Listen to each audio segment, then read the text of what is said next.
order. With the theme of Vasudhaiva Kutumbakam, we are steering an ambitious, people-centric agenda to address global challenges and to facilitate sustainable economic development. The government's efforts since 2014 have ensured for all citizens a better quality of life and life of dignity. The per capita income has more than doubled to 1.97 lakh rupees. In these 9 years, the Indian economy has increased in size from being 10th to 5th largest in the world. We have significantly improved our position as well as a well-governed and innovative country with a conducive environment for business as reflected in several global indices. We have made a significant progress in many sustainable development goals. The economy has become a lot more formalized as reflected in the EPFO membership, more than doubling to 27 crore and rupees 7,400 crore digital payments of 126 lakh crore rupees through UPI in 2022. The efficient implementation of many schemes with universalization of targeted benefits has resulted in inclusive development. Some of the schemes are 11.7 crore household toilets under Swachh Bharat mission, which is achieved, 9.6 crore LPG connections under Ujjwala, 220 crore COVID vaccination of 102 crore persons, 47.8 crore PM Jan Dhan bank accounts, insurance cover for 44.6 crore persons under PM Suraksha Bima and PM Jeevan Jyoti Yojana, and cash transfer of 2.2 lakh crores of rupees to 11.4 crore to over 11.4 crore farmers under PM Kisan Samman Nidhi. Our vision for the Amrit Kal includes technology-driven and knowledge-based economy with strong public finances and a robust financial sector. To achieve this, Jan Bhagidari through Sabka Saath, Sabka Prayas is essential. The economic agenda for achieving this vision focuses on 3 things. First, facilitating ample opportunities for citizens, especially the youth, to fulfill their aspirations. Second, providing strong impetus to growth and job creation. And third, strengthening macroeconomic stability. To service these focus areas in our journey to India at 100, we believe that the following 4 opportunities can be transformative during Amrit Kal. Economic empowerment of women. Deen Dayal Antyodaya Yojana National Rural Livelihood Mission has achieved remarkable success by mobilizing rural women into 81 lakh self-help groups. We will enable these groups to reach the next stage of economic empowerment through formation of large producer enterprises or collectives, with each having several thousand members and managed professionally. They will be helped with raw materials supply and for better design, quality, branding, and marketing of their products. Through supporting these policies, they will be enabled to scale up their operations to serve the large consumer markets, as has been the case with the several startups growing into unicorns. PM Vishwakarma Kaushal Samman, PM Vikas. For centuries, traditional artisans who work with their hands using tools have brought renown for India. They are generally referred to as Vishwakarma. The art and the handicraft created by them represents the true spirit of Atmanirbhar Bharat. For the first time, a package of assistance for them has been conceptualized. The new scheme will enable them to improve the quality, scale, and reach of their products, integrating them with the MSME value chain. The components of this scheme will include not only financial support, but also access to advanced skill training, knowledge of modern digital techniques, and efficient green technologies, brand promotion, linkage with local and global markets, digital payments, and social security. This will greatly benefit the scheduled castes, scheduled tribes, OBCs, women, and people belonging to the weaker sections. Tourism. The country offers immense attraction for domestic as well as foreign tourists. There is a large potential to be tapped in tourism. The sector holds huge opportunities for jobs and entrepreneurship for youth in particular.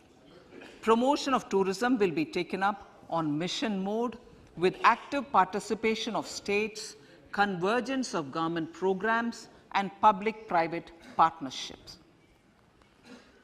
Green growth.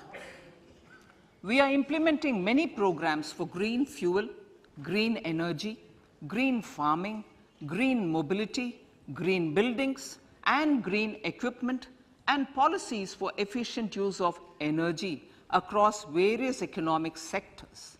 These green growth efforts help in reducing carbon intensity of the economy and provides for large-scale green job opportunities.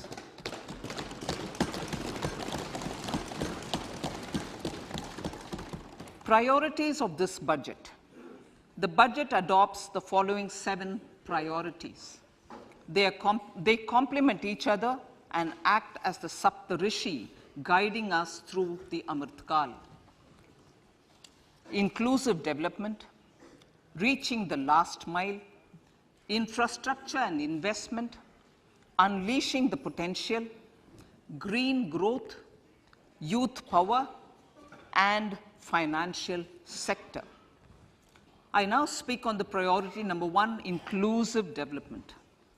The government's philosophy of Sabka Saath, Sabka Vikas has facilitated inclusive development covering in specific farmers, women, youth, OBCs, scheduled castes, scheduled tribes, Divyangjan, and economically weaker sections, and overall priority for the underprivileged, Vanchiton ko Variyata. There has also been a sustained focus on Jammu Kashmir, Ladakh, and the Northeast. This budget builds on those efforts. Digital public infrastructure for agriculture. Digital public infrastructure for agriculture will be built as an open source, open standard, and interoperable public good. This will enable inclusive farmer-centric solutions through relevant information services for crop planning and health, improved access to farm inputs, credit and insurance, help for crop estimation, market intelligence, and support for growth of agri-tech industry and startups.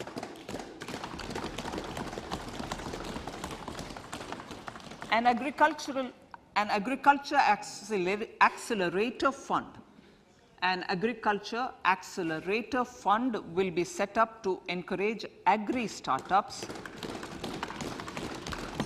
by young entrepreneurs in rural areas. The fund will aim at bringing innovative and affordable solutions for challenges faced by farmers.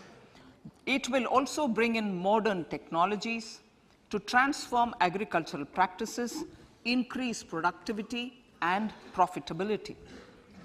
To enhance the productivity of extra long staple cotton, we will adopt a cluster-based and value chain approach through public-private partnerships. This will mean collaboration between farmers, state, and industry for input supplies, extension services, and market linkages. We will launch an Atmanirbhar Clean Plant program to boost availability of disease-free, quality planting material for high-value horticultural crops at an outlay of 2,200 crores. Global hub for millets which are Sri Anna. India is the forefront.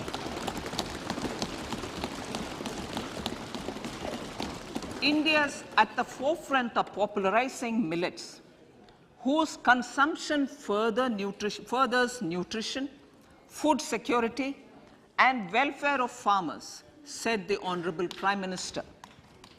We are the largest producer and second largest exporter of Sri Anna in the world. We grow several types of Sri Anna, such as Sri Anna Jowar, Sri Anna Ragi, Sri Anna Bajra, Sri Anna Kutu, Ramdana, Kangni, Kutni, Kutki, Kodo, China, and Sama. These have a number of health benefits and have been an integral part of our food for centuries. I acknowledge with pride the huge service done by small farmers in contributing to the health of fellow citizens by growing these Sri Anna.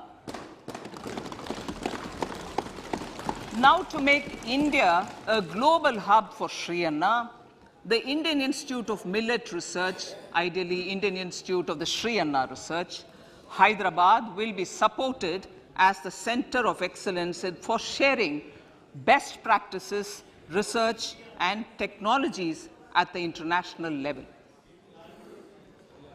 The agricultural credit target will be increased to 20 lakh crores with focus on animal husbandry, dairy, and fisheries. We will launch a new sub-scheme of PM Matsya Sampada Yojana, which is an existing scheme, but we'll launch a new sub-scheme with targeted investment of 6,000 crores to further enable activities of fishermen, fish vendors, and micro and small entrepreneurs, improve value chain efficiencies, and expand the market. For farmers, especially small and marginal farmers and other marginalized sections, the government is promoting cooperative-based economic development model. A new Ministry of Cooperation was formed with a mandate to realize the vision of Sahkar Se Samriddhi. To realize this vision, the government has already initiated computerization of 63,000 primary agricultural credit societies with an investment of 2,516 crores. In consultation with all the stakeholders and the states, model bylaws for PACS were formulated, enabling them to become multi-purpose PACS. A national cooperative database is being prepared for countrywide mapping of cooperative societies. With this backdrop, we will implement a plan to set up massive decentralized storage capacity.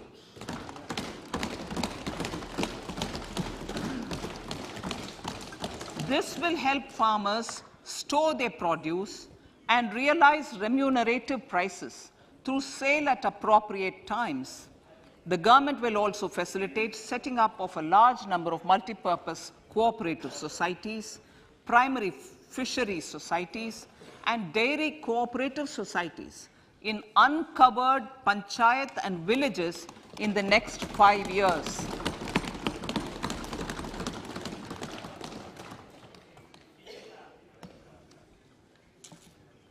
Health, education and skilling.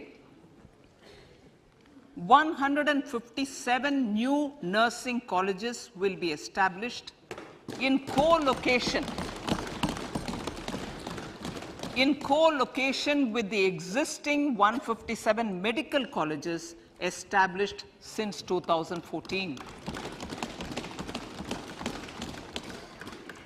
A mission to eliminate sickle cell anemia by 2047 will be launched. It will entail awareness creation, universal screening of 7 crore people in the age group of 0 to 40 years in affected tribal areas, and counseling through collaborative efforts of central ministries and state governments. Facilities in select ICMR labs, Indian Council for Medical Research Labs, will be made available for research by public and private medical college faculty and private sector R&D teams for encouraging collaborative research and innovation. A new program to promote research and innovation in pharmaceuticals will be taken up through centers of excellence. We shall also encourage industry to invest in research and development in specific priority areas. Dedicated multidisciplinary courses for medical devices will be supported in existing institutions to ensure availability of skilled manpower for futuristic medical technologies, high-end manufacturing and research. Teachers training. Teachers training will be re-envisioned through innovative pedagogy, curriculum transaction, continuous professional development, dipstick surveys, and ICT implementation. The District Institute of Education and Training will be developed as vibrant institutes of excellence for this purpose.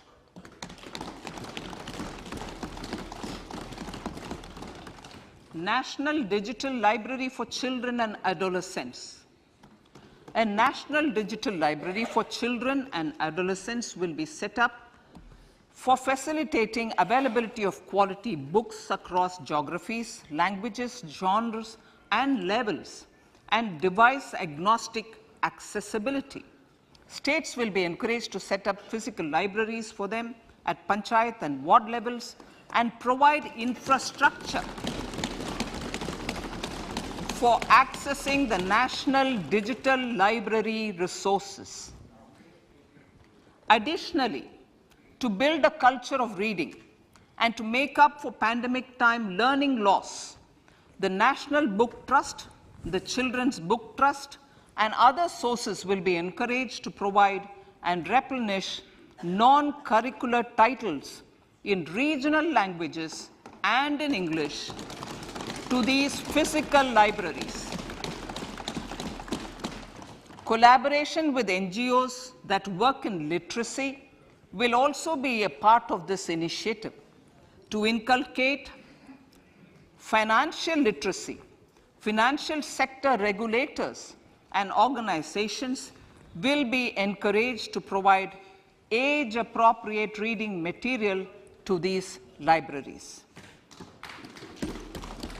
I move to priority 2, reaching the last mile. Prime Minister Vajpayee's government had formed the Ministry of Tribal Affairs and the Department of Development of Northeast Region to provide a sharper focus to the objective of reaching the last mile.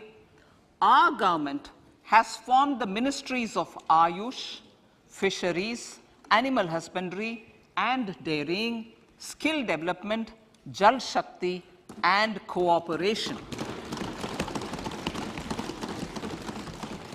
Building on the success of the Aspirational Districts program, the government has recently launched the Aspirational Blocks program, covering 500 blocks for saturation of essential government services across multiple domains such as health, nutrition, education, agriculture, water resources, financial inclusion, skill development, and basic infrastructure.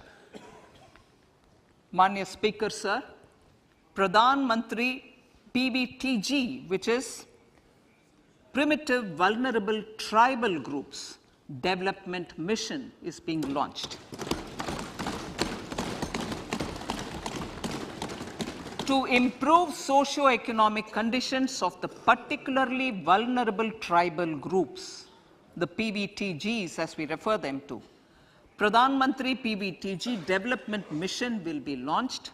This will saturate PBTG families and habitations with basic facilities such as safe housing, clean drinking water and sanitation, improved access to education, health, nutrition, road and telecom connectivity, and sustainable livelihood opportunities.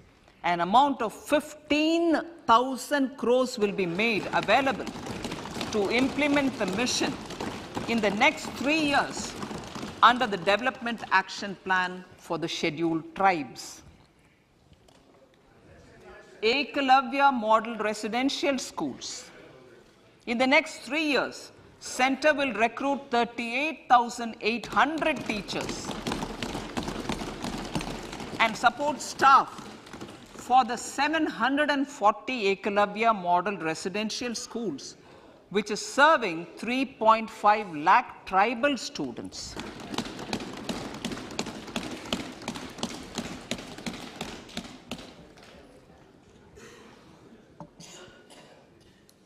In the drought-prone central regions of Karnataka, central assistance of 5,300 crore will be given to Upper Bhadra project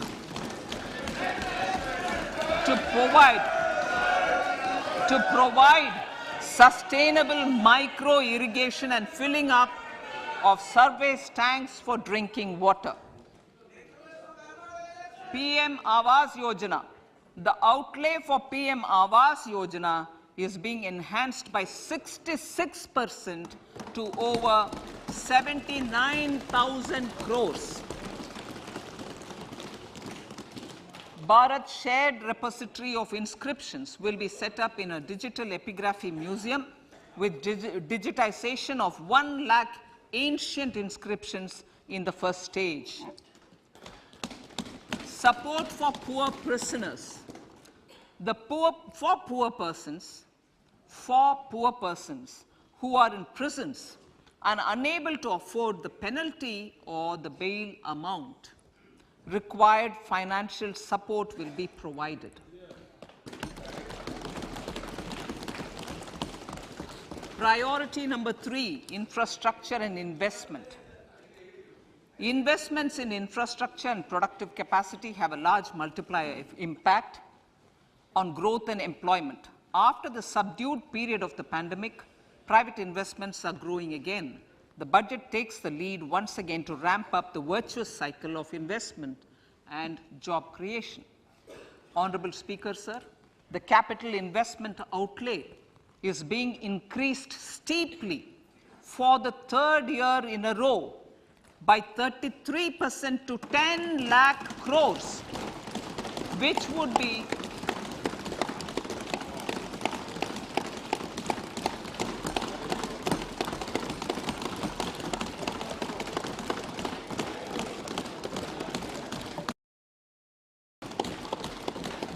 which would be 3.3% of GDP. This will almost be 3 times the outlay made in 2019-20.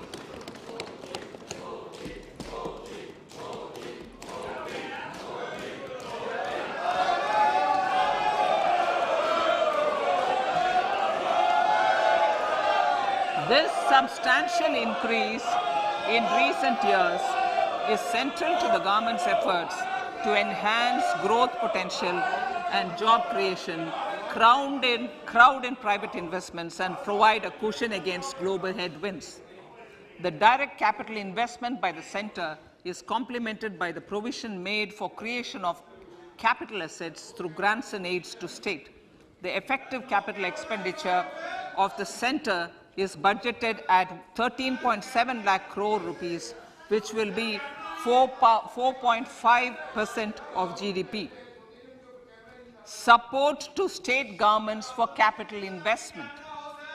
I have decided to continue the 50-year interest-free loan to state governments for one more year to spur investment in infrastructure and to incentivize them for complementary policies actions with a significantly enhanced outlay of 1.3 lakh crores. The newly established Infrastructure Finance Secretariat will assist all stakeholders for more private investment in infrastructure, including railways, roads, urban infrastructure, and power, which are predominantly depend on public resources. The harmonized master list of infrastructure will be reviewed by an expert committee for recommending the classification and financing framework suitable for Amrit Kal.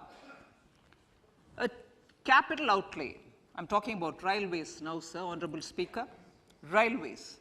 A capital outlay of 2.40 lakh crores has been provided for the railways. This is the highest ever outlay this highest ever outlay is about 9 times the outlay made in 2013-14.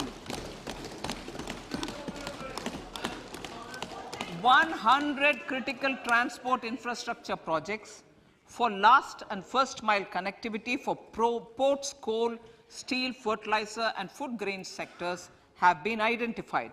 They will be taken up on priority with investment of 75,000 crores, including 15,000 crore from private sources. 50 additional airports, heliports, water aerodromes, and advanced landing grounds will be revived for improving regional air connectivity.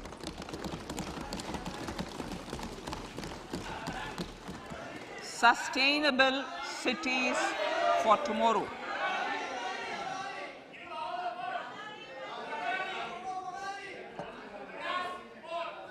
States and cities will be encouraged to undertake urban planning reforms and actions to transform our cities into sustainable cities of tomorrow. This means efficient use of land resources, adequate resources for urban infrastructure, transit-oriented development, enhanced availability and affordability of urban land, and opportunities for all. Through property tax governance reforms and ring-fencing user charges on urban infrastructure, cities will be incentivized to improve their creditworthiness for municipal bonds. Like the RIDF, an Urban Infrastructure Development Fund will be established through use of priority sector lending shortfall. This will be managed by the National Housing Bank and will be used by public agencies to create urban infrastructure in Tier 2 and Tier 3 cities. States will be encouraged to leverage resources from the grants of the 15th Finance Commission as well as existing schemes to adopt appropriate user charges while accessing the UIDF. We expect to make available 10,000 crore rupees per annum for this purpose. All cities and towns will be enabled for 100% mechanical desludging of septic tanks and sewers to transition from manhole to machine hole mode.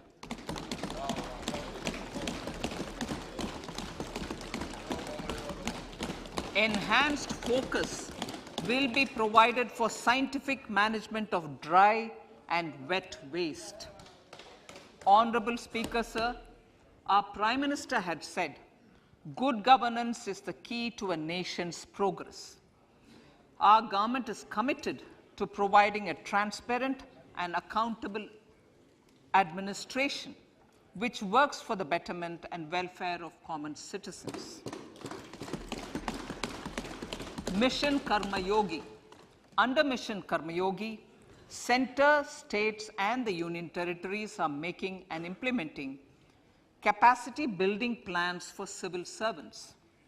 The government has also launched an integrated online training platform, I Got Karma Yogi, to provide continuous learning opportunities for lakhs of government employees to upgrade their skills and facilitate people-centric approach. Sir, for enhancing ease of doing business, more than 39,000 compliances have been reduced and more than 3,400 legal provisions have been decriminalized. For furthering the trust-based governance, we have introduced the Jan Vishwas Bill to amend 42 central acts. This budget proposes a series of measures to unleash the potential of our economy. Centers of Excellence for Artificial Intelligence.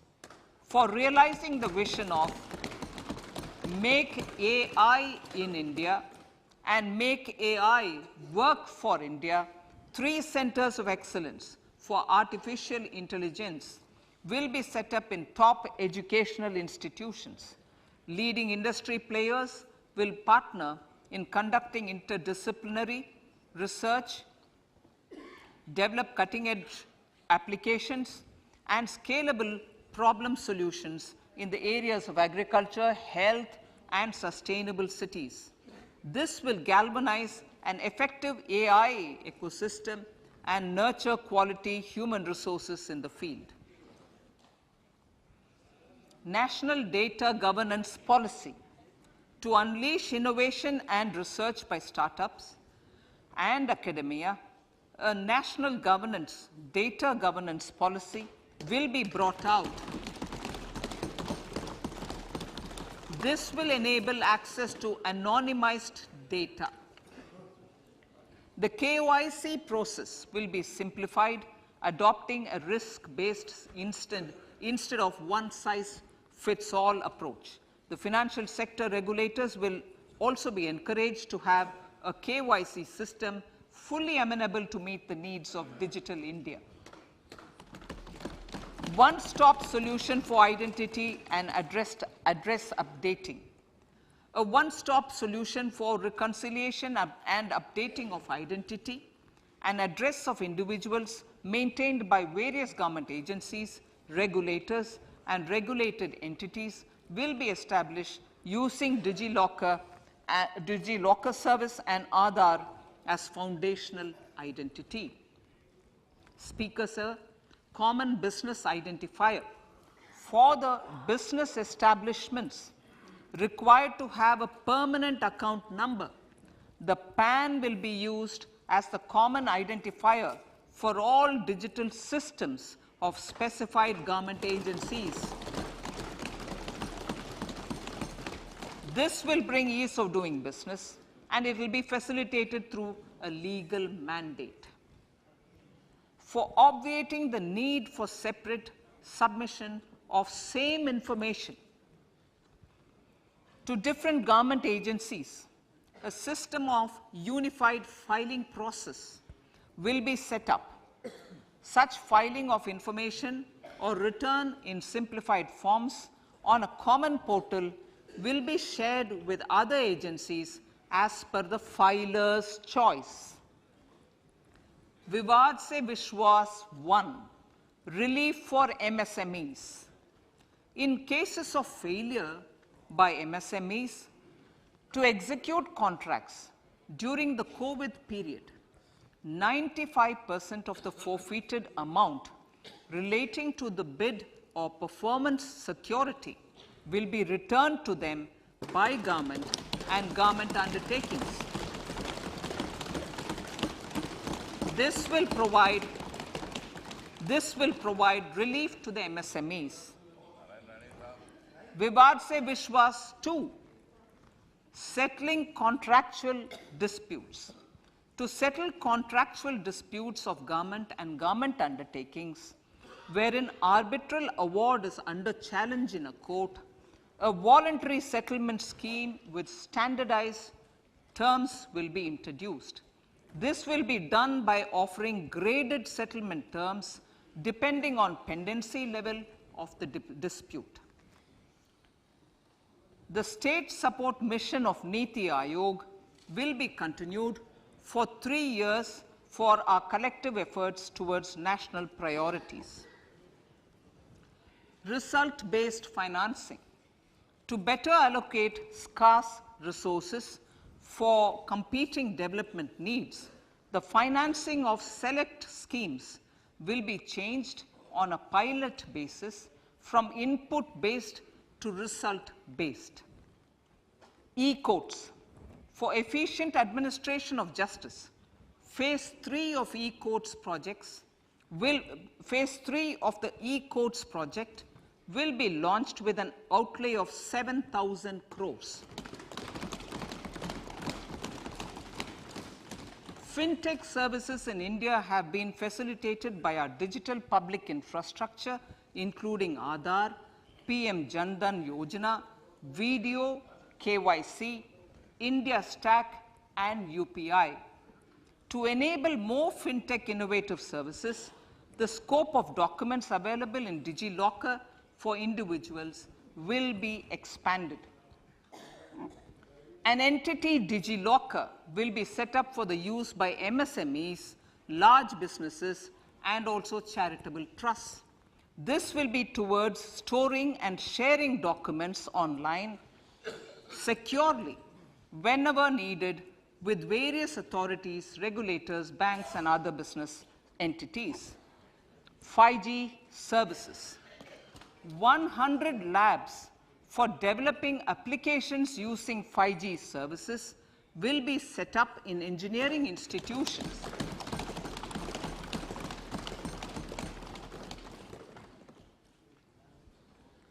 To realize a new range of opportunities, business models, and employment potential, the labs will cover, among others, applications such as smart classrooms, precision farming, intelligent transport systems, and healthcare applications. Lab-grown diamonds. Lab-grown diamonds is a technology and innovation-driven emerging sector with high employment potential. These environment-friendly diamonds, which have optically and chemically the same properties as natural diamonds. To encourage indigenous production of LGD, lab-grown diamond seeds and machines, and to reduce import dependency, a research and development grant will be provided to one of the IITs for 5 years.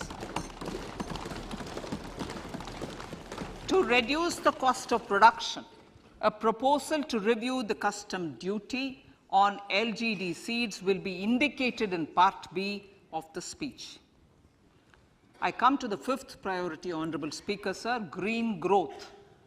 Honorable Prime Minister has given a vision for life or lifestyle for environment to spur a movement of environmentally conscious lifestyle.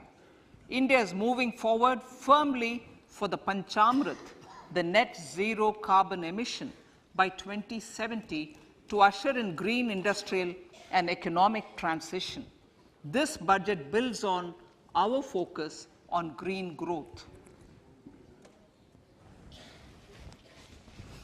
The recently launched National Green Hydrogen Mission, with an outlay of 19,700 crores, will facilitate transition of the economy to low carbon intensity, reduce in dependence on fossil fuel imports and make the country assume technology and market leadership in this sunrise sector.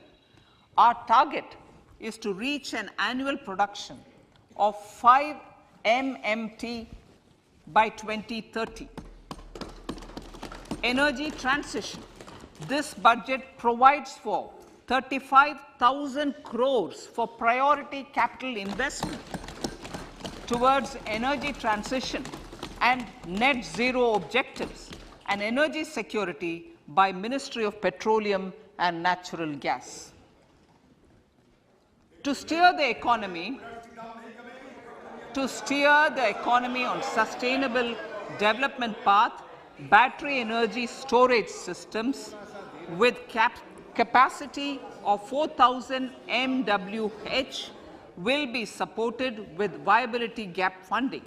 A detailed framework for pumped storage projects will also be formulated. Renewable energy evacuation. The interstate transmission system for evacuation and grid integration of 13 gigawatt renewable energy from Ladakh will be constructed with investment of 20,700 crore, including central support of 8,300 crores. Green credit program. For encouraging behavioral change, a green credit program will be notified under the Environment Protection Act. This will incentivize environmentally sustainable and responsive actions by companies, individuals, and local bodies, and help mobilize additional resources for such activities. PM Program for Restoration, Awareness, Nourishment, and Amelioration of Mother Earth, PM Pranam, will be launched to incentivize states and union territories to promote alternative fertilizers and balanced use of chemical fertilizers. Go Bardhan Scheme. 500 new waste to wealth plants under Go Bardhan, galvanizing organic bio-agro resources done. Go Bardhan scheme will be established for promoting circular economy. These will include 200 compressed biogas plants, including 75 plants in urban areas, and 300 community or cluster-based plants at a total investment of 10,000 crores. I will refer to this in Part B also. In due course, a 5% CBG mandate will be introduced for all organizations marketing natural and biogas. For collection of biomass and distribution of biomanure, appropriate fiscal support will also be provided. Bharatiya Prakritik Kheti Bio-Input Resource Centers. Over the next 3 years, we will facilitate 1 crore farmers to adopt natural farming. For this, Honorable Speaker, 10,000 bio-input resource centers will be set up, creating a national level distributed micro-fertilizer and pesticide manufacturing network. Mishti.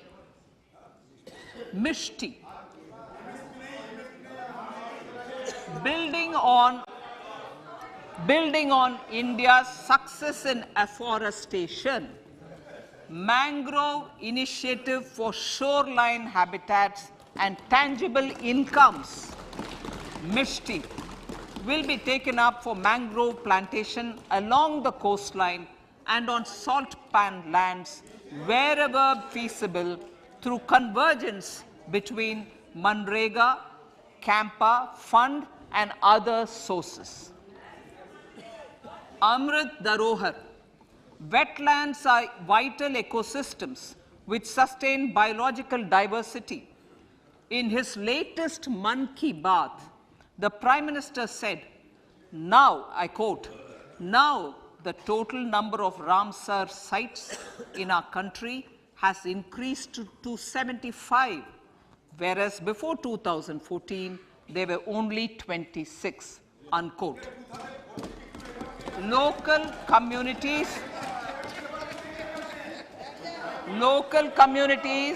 have always been at the forefront of conservation efforts.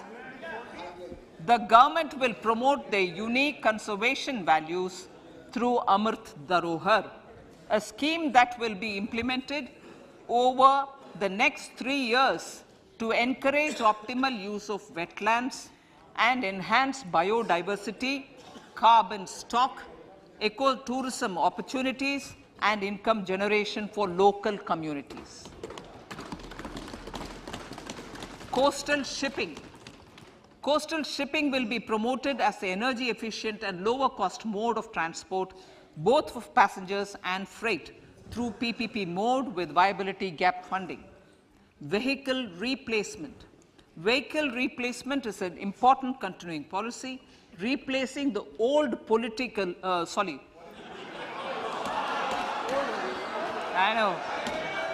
replacing,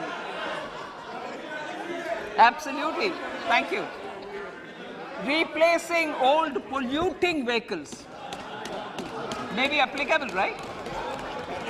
Replacing old polluting vehicles is an important part of greening our economy.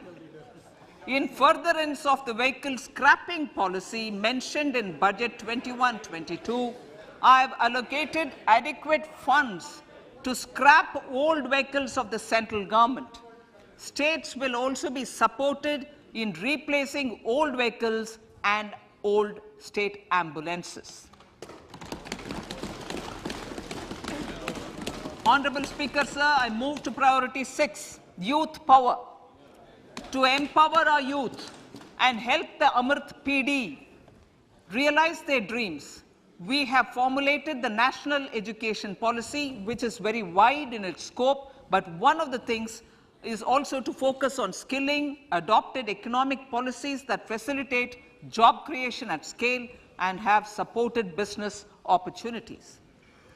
Pradhan Mantri Kaushal Vikas Yojana. Pradhan Mantri Kaushal Vikas Yojana 4.0 will be launched to skill lakhs of youth within the next 3 years. On-job training, industry partnership, and alignment of courses with needs of industry will be emphasized. The scheme will also cover new age courses for Industry 4.0 like coding, AI, robotics, mechatronics, IoT, 3D printing, drones, and other soft skills. To skill youth for international opportunities, 30 Skill India International Centers will be set up across different states. The digital ecosystem for skilling will be further expanded with the launch of a unified platform for enabling demand-based formal skilling, linking with employers including MSMEs, and facilitating access to entrepreneurship schemes. To provide stipend support to 47 lakh youths in 3 years, direct benefit transfer under a pan-India national apprenticeship promotion scheme will be rolled out. Tourism. Honorable Speaker, sir, with an integrated and innovative approach, at least 50 destinations will be selected through challenge mode. In addition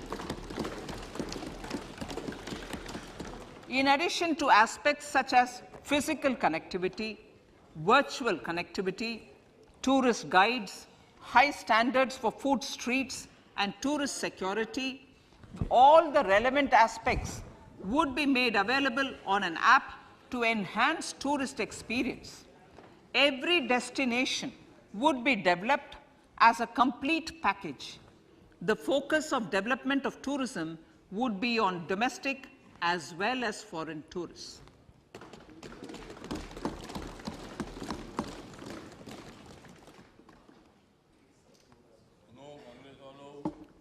Sector-specific skilling and entrepreneurship development will be dovetailed to achieve the objectives of Dekho Apna Desh initiative. This was launched as an appeal by the Honorable Prime Minister to the middle class to prefer domestic tourism over international tourism. The integrated development of theme-based tourist circuits, the Swadesh Darshan scheme, was also launched. Under the Vibrant Villages program, tourism infrastructure and amenities will be facilitated in border villages. Unity Mall.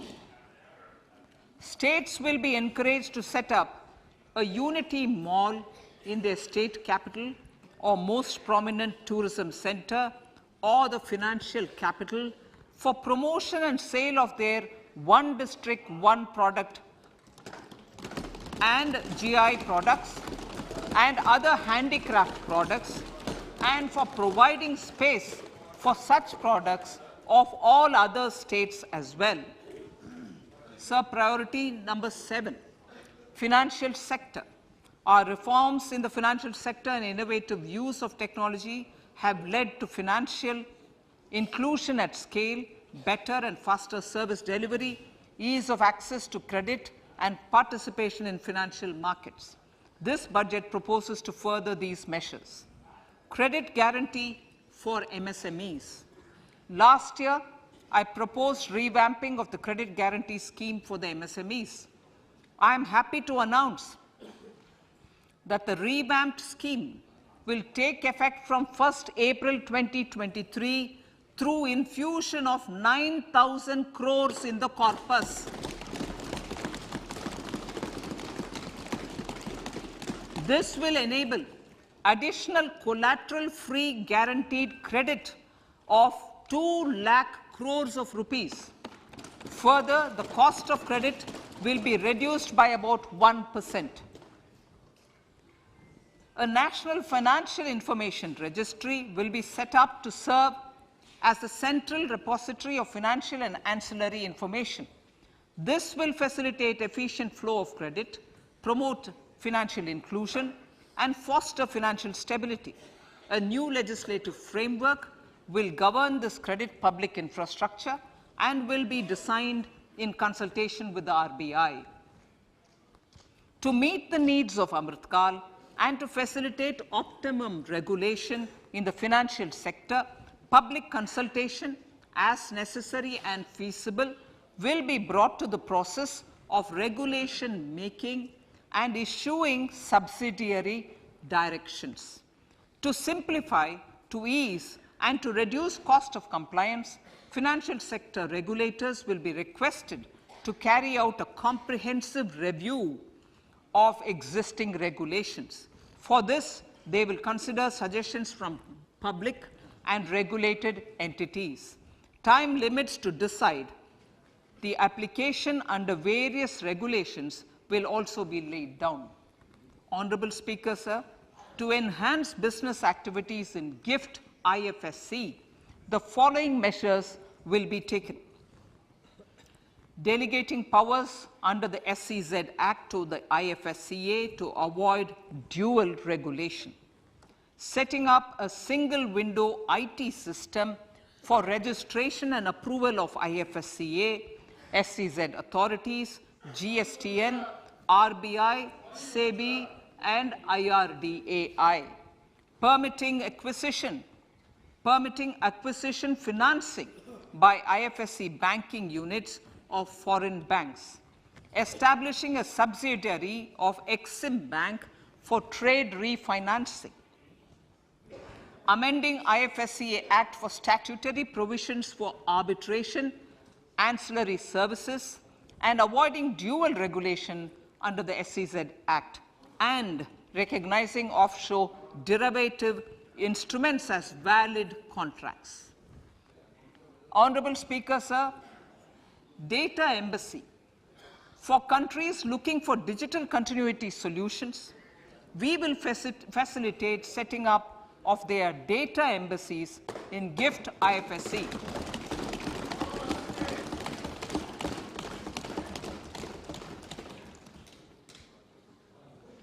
improving governance and investor protection in banking sector. To improve bank governance and enhance investors' protection, certain amendments to the Banking Regulation Act, the Banking Companies Act, and the Reserve Bank of India Act are being proposed. Capacity building in securities market. Honorable Speaker, sir, to build capacity of functionaries and professionals in the securities market, SEBI will be empowered to develop, regulate, maintain, and enforce norms and standards for education in the National Institute of Securities Markets and to recognize award of degrees, diplomas, and certificates. A central processing center will be set up for faster response to companies through centralized handling of various forms filed with field officers under the Companies Act. Reclaiming of shares and dividends. For investors to reclaim unclaimed shares and unpaid dividends from the Investor Education and Protection Fund Authority with ease, from the Investor Education and Protection Fund Authority with ease, an integrated IT portal will be established. Digital payments continue to find wide acceptance. In 2022, they show an increase of 76% in transaction and 91% in value. Fiscal support for this digital public infrastructure will continue in 2023-2024. Azadi Ka Amrit Mahotsav, Mahila Samman Bachat Patra. For commemorating Azadi Ka Amrit Mahotsav, a one-time new small savings scheme, Mahila Samman Savings Patra or Savings Certificate, Mahila Samman Savings Certificate will be made available for a 2-year period up to March 2025. This will offer deposit facility up to 2 lakh in the name of a woman or girls for a tenure of 2 years at fixed interest rate of 7.5% with partial withdrawal option. Senior citizens. The maximum deposit limit for senior citizens savings scheme will be enhanced from 15 lakh to 30 lakhs of rupees. The maximum deposit limit for monthly income account scheme will be enhanced from 4.5 lakh to 9 lakh for single account and from 9 lakh to 15 lakh for joint account. Honorable Speaker, sir, fiscal management. 50 years interest-free loan to states. The entire 50-year loan to states has to be spent on capital expenditure within 2023-24. Most of this will be at the discretion of the states, but a part will be conditional on states increasing their actual capital expenditure. Parts of the outlay will also be linked to or allocated for the following purposes: scrapping old government vehicles, urban planning reforms and actions, financing reforms in urban local bodies to make them credit-worthy for municipal bonds, housing for police personnel above or as part of the police station, constructing unity malls, children and adolescent libraries and digital infrastructure, and state share of capital expenditure of central schemes. Honorable Speaker, sir, fiscal deficit of states. States will be allowed a fiscal deficit of 3.5% of GSDP, of which 0.5% will be tied to power sector reforms. Revised estimates 2022 to 2023. The revised estimate, Honorable Speaker, sir, of the total receipts other than borrowing is 24.3 lakh crores, of which the net tax receipts are 20.9 lakh crores. The revised estimate of the total expenditure is 41.9 lakh crores of rupees, of which the capital expenditure is about 7.3 lakh crores. The revised estimate of the fiscal deficit is 6.4% of GDP, adhering to the budget estimate. So budget estimates of 2023-24. Coming to 2023-24, the total receipts other than borrowings and the total expenditure are estimated at 27.2 lakh crores and 45 lakh crores respectively. The net tax receipts are estimated at 23.3 lakh crores. The fiscal deficit is estimated to be 5.9% of the GDP. In my budget speech for 21-22, I had announced that we plan to continue the path of fiscal consolidation, reaching a fiscal deficit of below 4.5% by 2025-26, with a fairly steady decline over the period. We have adhered to this path, and I reiterate my intention to bring the fiscal deficit below 4.5% of GDP by 2025-26. To finance the fiscal deficit in 2023-24, the net market borrowings from dated securities are estimated at 11.8 lakh crores. The balance financing is expected to come from small savings and other sources. The gross market borrowings are estimated at 15.43 lakh crores of rupees. Honorable Speaker, sir, I now move to Part B.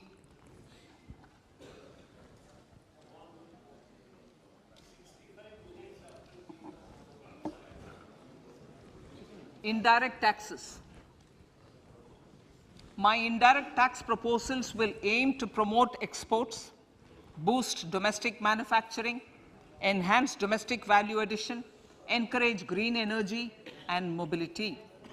A simplified tax structure with fewer tax rates helps in reducing compliance burden and improving tax administration. I propose to reduce the number of basic customs duty rates on goods other than textiles and agriculture from 21 to 13. As a result, there are minor changes in the basic custom duties, cesses and surcharges on some items including toys, bicycle, automobiles and naphtha. Green mobility. To avoid cascading of taxes on blended compressed natural gas, I propose to exempt excise duty on GST paid compressed biogas contained in it. To further provide impetus to green mobility, customs duty exemptions is being extended to import of capital goods and machinery required for manufacture of lithium-ion cells for batteries used in electrical vehicles as well. Electronics. As a result of various initiatives of the government, including phased manufacturing program, mobile phone production in India has increased from 5.8 crore units valued at about 18,900 crore in 2014-15 to 31 crore units valued at 2,75,000 crore in the last financial year. To further deepen domestic value addition in manufacturing of mobile phones, I propose to provide relief to customs duty. I propose to provide relief in customs duty on import of certain parts and inputs like camera lens and continue the concessional duty on lithium-ion cells for batteries for another year. Similarly, to promote value addition in manufacture of televisions, I propose to reduce the basic customs duty on parts of open cells of TV panels to 2.5%. Electrical. to rectify inversion of duty structure and encourage manufacturing of electric kitchen chimneys, the basic custom duty on electric kitchen chimney is being increased from 7.5% to 15%, and that on heat coils for these is proposed to be reduced from 20% to 15%. Chemicals and petrochemicals. Denatured ethyl alcohol is used in chemical industry. I propose to exempt basic customs duty on it. This will also support the ethanol blending program and facilitate an endeavor for energy transition. Basic customs duty is also being reduced on acid-grade fluorospar from 5% to 2.5% to make the domestic fluorochemicals industry competitive. Further, the basic customs duty on crude glycerin for use in manufacture of epichlorohydrin is proposed to be reduced from 7.5% to 2.5%.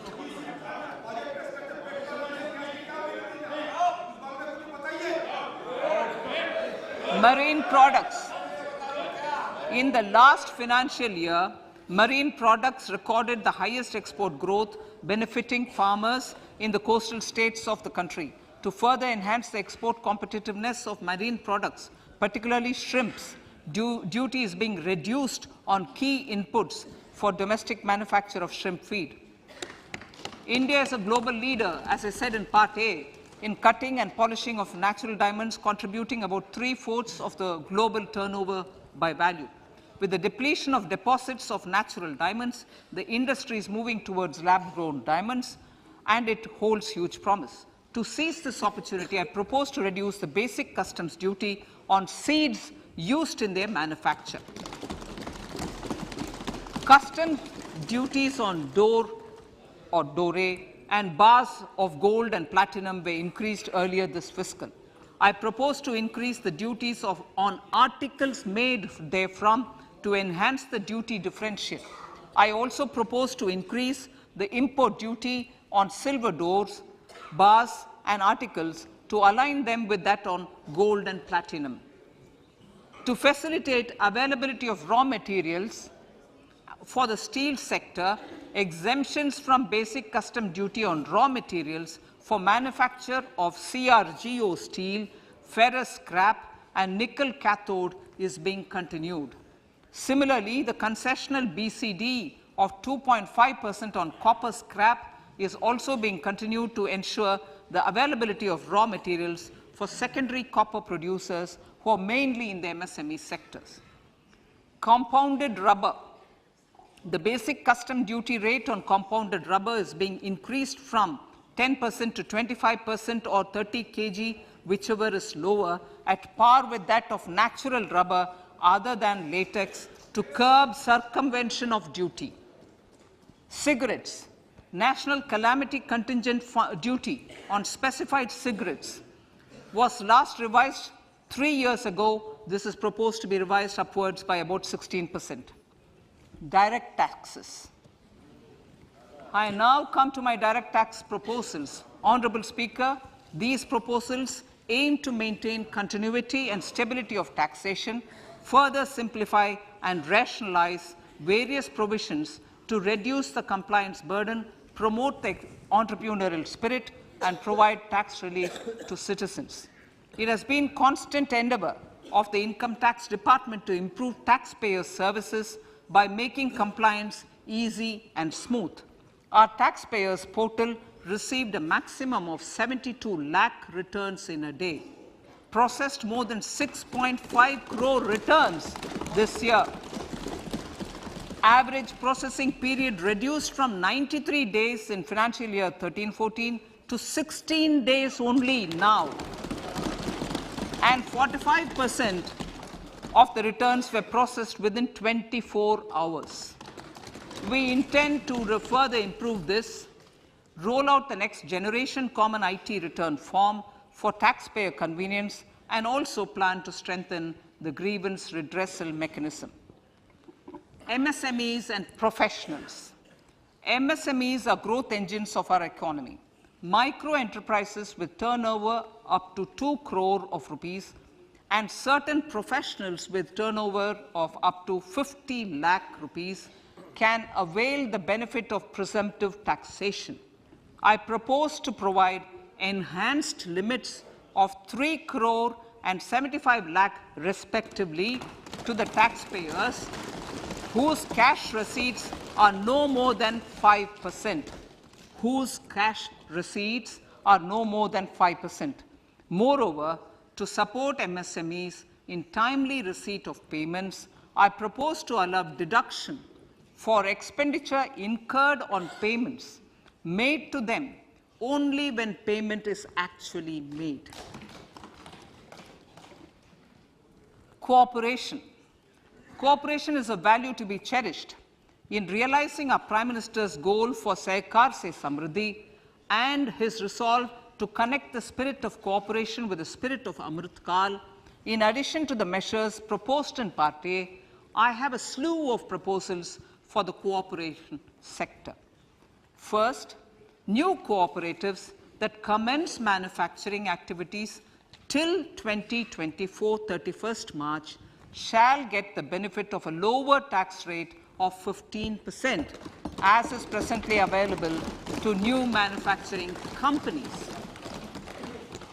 Secondly, I propose to provide an opportunity to sugar cooperatives to claim payments made to sugarcane farmers for the period prior to the assessment year 2016-17 as expenditure.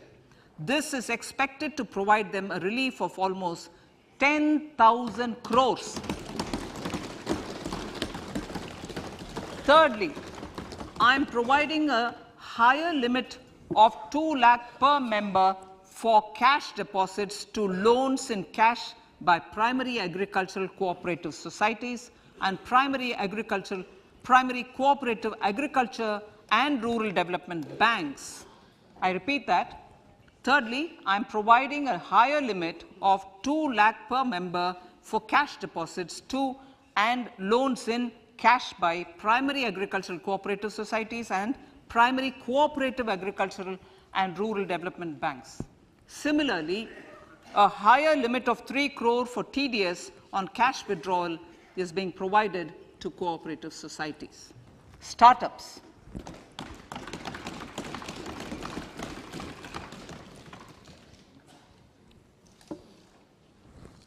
Entrepreneurship is vital for a country's economic development. We have taken a number of measures for startups and they have borne results. India is now the third largest ecosystem for startups globally and ranks second in innovation quality among middle-income countries. I propose to extend the date of incorporation for income tax benefits to startups from 31/3/2023 to 31/3/2024.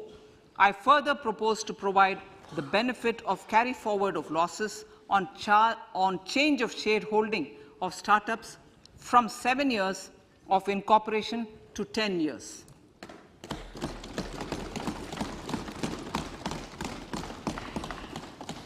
To reduce the pendency of appeals at commissioner level, I propose to deploy about 100 joint commissioners for disposal of small appeals. We shall also be more selective in taking up cases for scrutiny of returns already received this year. Better targeting of tax concessions. For better targeting of tax concessions and exemptions, I propose to cap deduction from capital gains on investment in residential house under Section 54 and Section 54F to 10 crores. Another proposal with similar intent is to limit income tax exemption from proceeds of insurance policies with very high value. Rationalization. Honorable Speaker, sir, there are a number of proposals relating to rationalization and simplification. Income of authorities, boards, and commissions set up by statutes of union or state for the purpose of housing, development of cities, towns, and villages, and regulating and developing an activity or matter is proposed to be exempted from income tax. Other major measures in this direction are removing the minimum threshold of 10,000 for TDS and clarifying taxability relating to online gaming, not treating conversion of gold into electronic gold receipts and vice versa as capital gains, reducing the TDS rate from 30% to 20% on taxable portion of EPF withdrawals in non-PAN cases, and taxation on income for market-linked. Other major proposals in the finance bill relate to the following: extension of period of tax benefits to funds relocating to IFSC, GIFT City till 31/3/2025, decriminalization under Section 276A of the Income Tax Act, allowing carry forward of losses on strategic disinvestment, including that of IDBI Bank, and providing EEE status to Agnivir Fund. Personal income tax.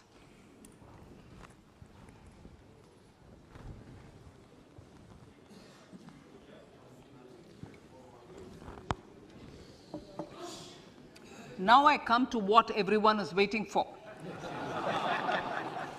Personal income tax. I have 5 major announcements to make in this regard. These primarily benefit our hard-working middle class. The first one concerns rebate. Currently, those with income up to 5 lakh do not pay any income tax in both old and new regimes. I propose to increase the rebate limit to 7 lakhs in the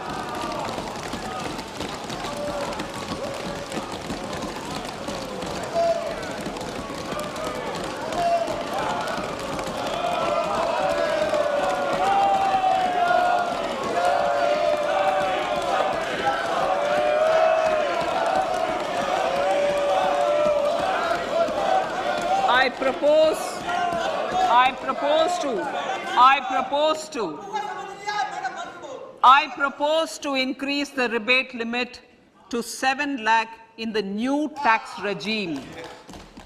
Thus, persons in the new tax regime with income up to 7 lakhs will not have to pay any tax at all. The second proposal relates to middle class individuals. I had introduced in the year new personal income tax regime with 6 income slabs starting from 2.5 lakh. I propose to change the tax structure in this regime by reducing the number of slabs to 5 and increasing the tax exemption limit to 3 lakhs. The new tax rates are 0 to 3 lakh, nil; 3 to 6 lakhs, 5%; 6 to 9 lakhs, 10%; 9 to 12 lakh, 15%; 12 to 15 lakhs, 20%; and above 15 lakhs, 30%. This will provide major relief to all taxpayers in the new regime. An individual with an annual income of 9 lakhs will be required to pay only 45,000 rupees. This is only 5% of his or her income. It is a reduction of 25% on what he or she is required to pay now. That is 60,000. So in the place of 60,000, it is now only 45,000. Similarly, an individual with an income of 15 lakh rupees would be required to pay only 1.5 lakh or 10% of his income or her income, a reduction of 20% from the existing liability of 1,87,500 rupees. My third proposal is for the salaried class and the pensioners, including family pensioners, for whom I propose to extend the benefit of standard deduction to the new tax regime. Each salaried person with an income of 15.5 lakh rupees or more will thus stand to benefit by 52,500 rupees.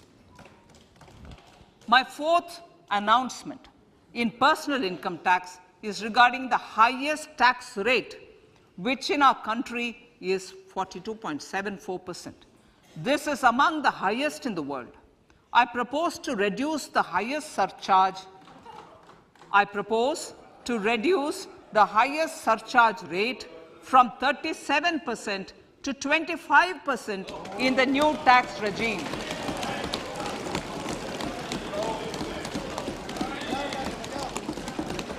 This would result in reduction of the maximum rate. This would result in the reduction of the maximum tax rate to 39%. Lastly, the limit of 3 lakh rupees for tax exemption on leave encashment on retirement of non-government salaried employees was last fixed in the year 2002, when the highest basic pay in the government was only 30,000 rupees per month. In line with the increase in the government salaries, I am proposing to increase this limit to 25 lakh rupees.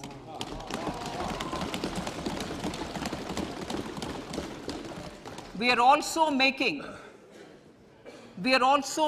the new income tax regime as the default tax regime. However, citizens will continue to have the option to avail the benefit of the old tax regime. Apart from these, I am also making some other changes as given in the annexure. As a result of these proposals, revenue of about 38,000 crore to 37,000 crore in direct taxes and rupees 1,000 crore in indirect taxes will be foregone, while revenue of about 3,000 crore will be additionally mobilized. Thus, the total revenue foregone is about 35,000 crores annually. Honorable Speaker, sir, with these words, I commend the budget to this august House.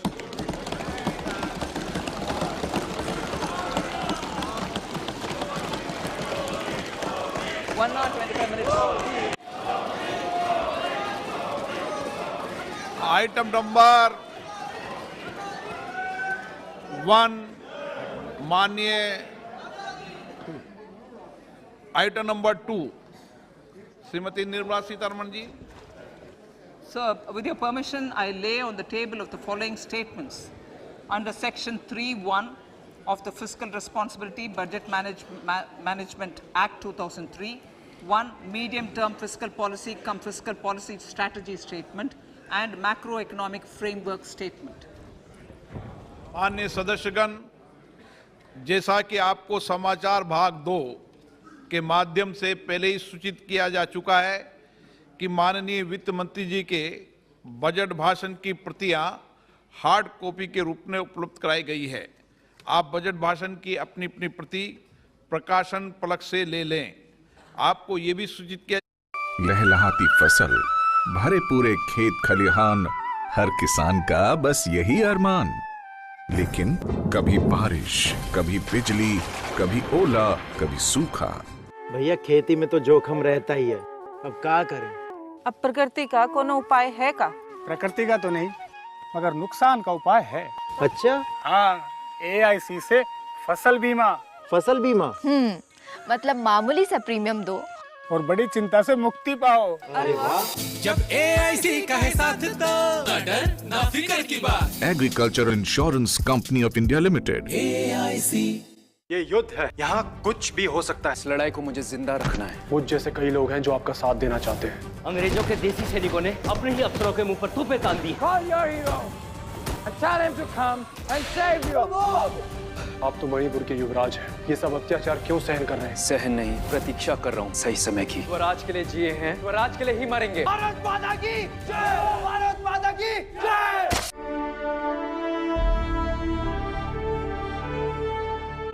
पहले तितली गई, फिर पूजा गई. चाचा चाची का घर छोड़कर जाना कुछ भुला नहीं पा रही. कीर्ति के निराश laid in the previous budget and the blueprint drawn for India at 100. We envision a prosperous and inclusive India in which the fruits of development will reach all sections and citizens, especially our youth, women, farmers, OBCs, scheduled castes and scheduled tribes. In the 75th year of our independence, the world has recognized the Indian economy as a bright star. Our current year's economic growth is estimated to be at 7%. It is notable that this is the highest among all the major economies. This is in spite of the massive slowdown globally caused by COVID-19 and the war. The Indian economy is therefore on the right track and despite a time of challenges, heading towards a bright future. Today, as Indians stand with their head held high and the world appreciates India's achievements and successes, we are sure that elders who had fought for India's independence will, with joy, bless us in our endeavors going forward as well. Our focus on wide-ranging reforms and sound policies implemented through Sabka Prayas, resulting in Jan Bhagidari and targeted support to those in need, helped us perform well in trying times. India's rising global profile is because of the several accomplishments. Unique world-class digital public infrastructure, example, Aadhaar, CoWIN and UPI. COVID vaccination drive in unparalleled scale and speed. Proactive role in frontier areas such as achieving the climate-related goals, Mission Life and National Hydrogen Mission. During the COVID-19 pandemic, we ensured that no one goes to bed hungry with a scheme to supply free food grains to over 80 crore persons for 28 months. Continuing our commitment to ensure food and nutritional security, we are implementing from 1st January 2023 a scheme to supply free food grain to all Antyodaya and priority households for the next 1 year. Under PM Garib Kalyan Anna Yojana, the entire expenditure of about 2 lakh crore will be borne by the central government. In these times of global challenges, the G20 presidency gives us a unique opportunity to strengthen India's role in the world economic order. With the theme of Vasudhaiva Kutumbakam, we are steering an ambitious, people-centric agenda to address global challenges and to facilitate sustainable economic development. The government's efforts since 2014 have ensured for all citizens a better quality of life and life of dignity. The per capita income has more than doubled to 1.97 lakh rupees. In these 9 years, the Indian economy has increased in size from being 10th to 5th largest in the world. We have significantly improved our position as well as a well-governed and innovative country with a conducive environment for business as reflected in several global indices. We have made a significant progress in many sustainable development goals.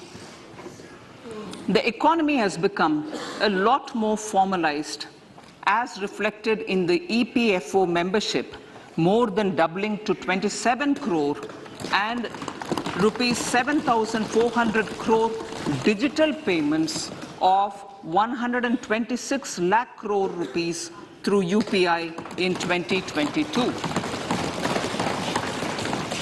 The efficient implementation of many schemes with universalization of targeted benefits has resulted in inclusive development. Some of the schemes are 11.7 crore household toilets under Swachh Bharat mission, which is achieved, 9.6 crore LPG connections under Ujjwala, 220 crore COVID vaccination of 102 crore persons, 47.8 crore PM Jan Dhan bank accounts, insurance cover for 44.6 crore persons under PM Suraksha Bima and PM Jeevan Jyoti Yojana, and cash transfer of 2.2 lakh crores of rupees to 11.4 crore to over 11.4 crore farmers under PM Kisan Samman Nidhi. Our vision for the Amrit Kal includes technology-driven and knowledge-based economy with strong public finances and a robust financial sector. To achieve this, Jan Bhagidari through Sabka Saath, Sabka Prayas is essential. The economic agenda for achieving this vision focuses on three things. First, facilitating ample opportunities for citizens, especially the youth, to fulfill their aspirations. Second, providing strong impetus to growth and job creation. And third, strengthening macroeconomic stability. To service these focus areas in our journey to India at 100, we believe that the following 4 opportunities can be transformative during Amrit Kal. Economic empowerment of women. Deen Dayal Antyodaya Yojana National Rural Livelihood Mission has achieved remarkable success by mobilizing rural women into 81 lakh self-help groups. We will enable these groups to reach the next stage of economic empowerment through formation of large producer enterprises or collectives, with each having several thousand members and managed professionally. They will be helped with raw materials supply and for better design, quality, branding, and marketing of their products. Through supporting these policies, they will be enabled to scale up their operations to serve the large consumer markets, as has been the case with the several startups growing into unicorns. PM Vishwakarma Kaushal Samman, PM Vikas. For centuries, traditional artisans and craftspeople who work with their hands using tools have brought renown for India. They're generally referred to as Vishwakarma. The art and the handicraft created by them represents the true spirit of Atmanirbhar Bharat. For the first time, a package of assistance for them has been conceptualized. The new scheme will enable them to improve the quality, scale, and reach of their products, integrating them with the MSME value chain. The components of this scheme will include not only financial support, but also access to advanced skill training, knowledge of modern digital techniques, and efficient green technologies, brand promotion, linkage with local and global markets, digital payments, and social security. This will greatly benefit the scheduled castes, scheduled tribes, OBCs, women, and people belonging to the weaker sections. Tourism.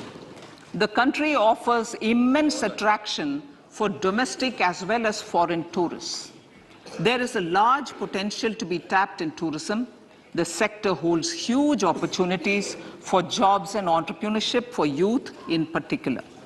Promotion of tourism will be taken up on mission mode with active participation of states, convergence of government programs, and public-private partnerships. Green growth. We are implementing many programs for green fuel, green energy, green farming, green mobility, green buildings, and green equipment, and policies for efficient use of energy across various economic sectors. These green growth efforts help in reducing carbon intensity of the economy and provides for large-scale green job opportunities.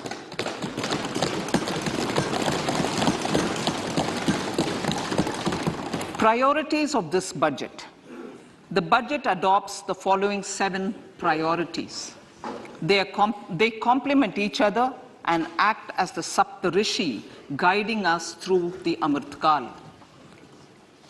Inclusive development, reaching the last mile, infrastructure and investment, unleashing the potential, green growth, youth power, and financial sector development.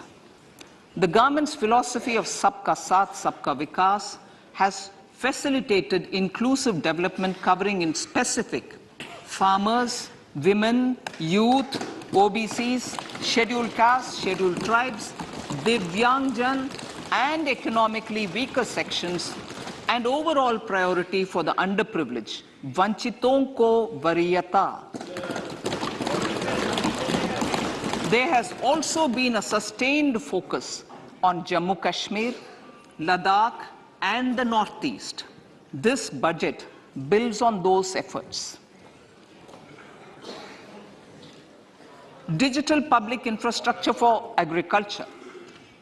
Digital public infrastructure for agriculture will be built as an open source, open standard, and interoperable public good. This will enable inclusive farmer-centric solutions through relevant information services for crop planning and health, improved access to farm inputs, credit and insurance, help for crop estimation, market intelligence, and support for growth of agri-tech industry and startups.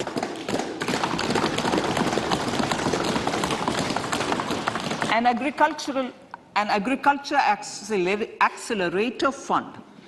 An agriculture accelerator fund will be set up to encourage agri-startups by young entrepreneurs in rural areas. The fund will aim at bringing innovative and affordable solutions for challenges faced by farmers. It will also bring in modern technologies to transform agricultural practices, increase productivity and profitability. To enhance the productivity of extra long staple cotton, we will adopt a cluster-based and value chain approach through public-private partnerships. This will mean collaboration between farmers, state, and industry for input supplies, extension services, and market linkages. We will launch an Atmanirbhar Clean Plant program to boost availability of disease-free, quality planting material for high-value horticultural crops at an outlay of 2,200